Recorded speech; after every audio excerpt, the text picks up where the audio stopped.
Hi, if you're new here, I clean old graves. I'm currently at 1.3 million followers on TikTok. It goes up every day, which has been really exciting. I've always grown up around old cemeteries. They've always been something of fascination for me. I think this is going to be one of the oldest, if not the oldest, I've ever cleaned. That's a question I get a lot. It's from 1790. I like hearing stories about people's lives.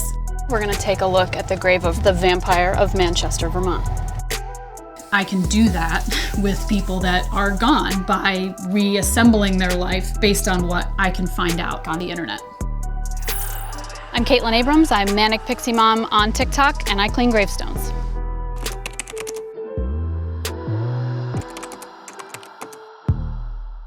I get permission from the cemeteries to clean old historic stones. Generally, that's accepted to be the 1700s, 1800s, maybe a little bit of the early 1900s. Each clean that I do takes anywhere from 15 to 20 minutes, maybe a half hour, depending on the size of the stone. I'll clean a couple of them while I'm there. I might just walk around and check on the ones I've cleaned before. The solution that I use works over time, and it works with the elements to clean up the stones. So they could be really different even just from one day to the next.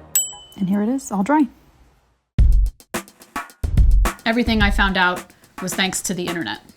FindAGravecom, which is basically exactly what it sounds like. I call it social media for cemeteries. I signed up to become a volunteer, and what that means is when someone who lives in Idaho wants a picture of their family member's gravestone in Vermont and they can't fly all the way out here, they can submit a photo request. That happened with this person out in the Midwest.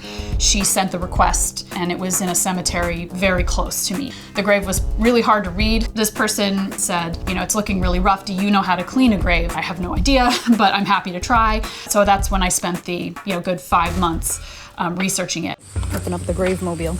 D2 is a non-toxic biocide.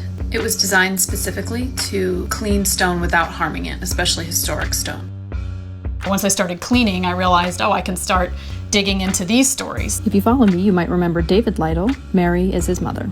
Esther was born in 1766. The first loss in the family was the son, Sammy, who died at 16 in 1882 of an accidental drowning. I realized that just like I use Ancestrycom, I could find information out about these people. I pretty much just enter the person's name, their birth year, their death year, and there's a website called newspapers.com. I just type the person's name in, maybe a year range and a location, and see if anything pops up. And it's a very satisfying rabbit hole to fall down. And here he is. This is the grave of Harris Lindsley. I cleaned the grave of his fiancée, Evelyn. She's right there. I cleaned that grave about 2 months ago. So you can already see that the D2 has brightened it up considerably. It used to look just like this one with a lot of staining here, some moss. So we're going to be able to clear that staining away so that over time his grave will look more like hers. They were a very prominent couple. They were about a week away from getting married, and they decided to go to Williamstown, Massachusetts to get dinner.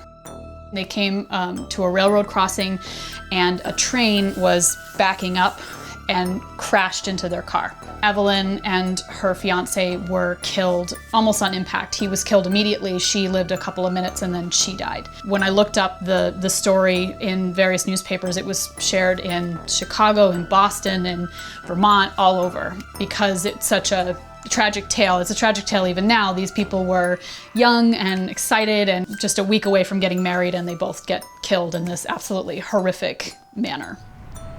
I came to clean Rachel's grave right around, I guess it was a month ago or so now.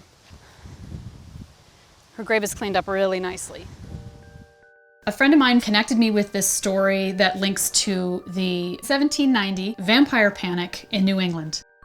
As you can see here, Rachel was married to Isaac Burton. She died in 1790 at the age of 21, and she died of tuberculosis or consumption. Her husband was remarried to a woman named Huldah, and Huldah also came down with tuberculosis. So townspeople of Manchester came up with this idea that a dead relative had turned into a vampire and was essentially cursing Isaac's new wife.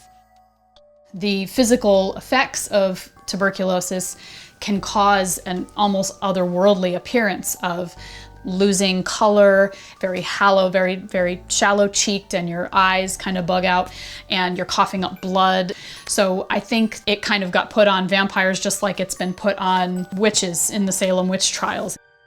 In a documented event, the whole town got together, they dug Rachel up, they took out what was left of her heart and her liver, burned them on a blacksmith's forge, and had Huldah inhale the smoke in an attempt to kind of ward away the evil that Rachel had brought upon them, which did not work, and his second wife died as well.